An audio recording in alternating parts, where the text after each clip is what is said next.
Kawabunga!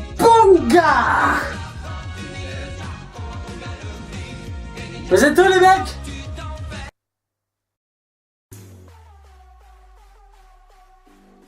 Ninja Turtles 2, film de Dave Green, scénarisé par Josh Applebaum et André Nemec, et produit par Michael Bay. Avec Pete Blozek, Alan Rixton, Noel Fisher et Jeremy Howard. Et aussi avec Stephen Amell, Megan Fox, Gary Anthony Williams et Ken Simons!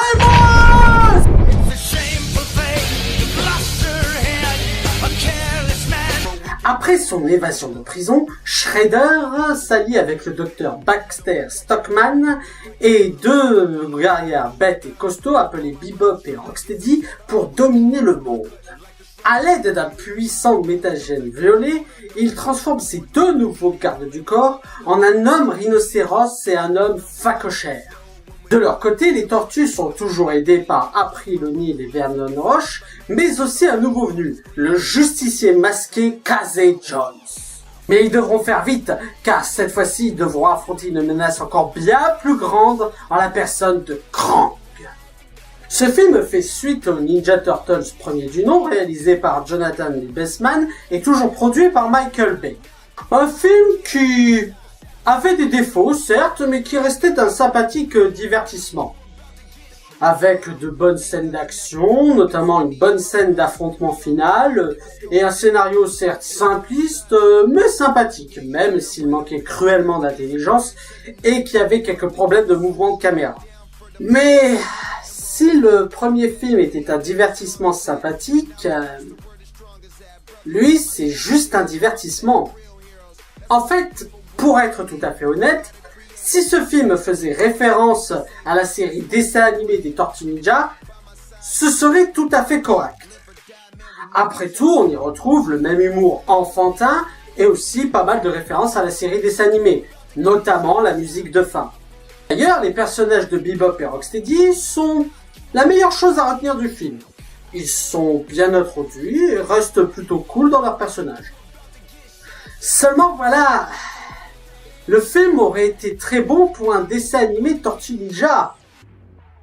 Et ce n'est pas censé être un dessin animé Tortue Ninja.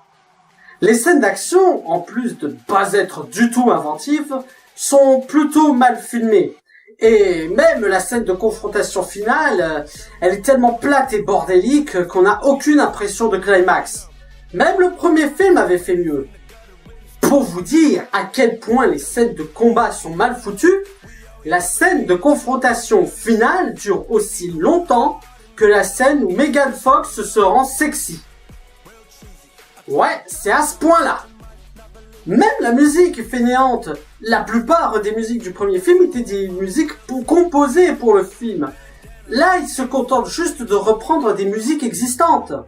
Et le scénario...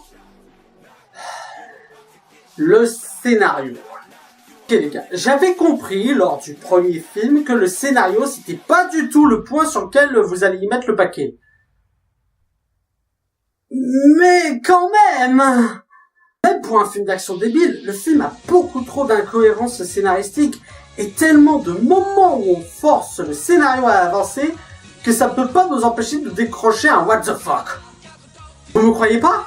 Attendez, je vais vous refaire une scène du film. C'est la première scène de rencontre entre Shredder et Krang. Ce que dit cet extraterrestre est intéressant. Oh putain, un extraterrestre! Et je ne vous parle pas du développement de personnages.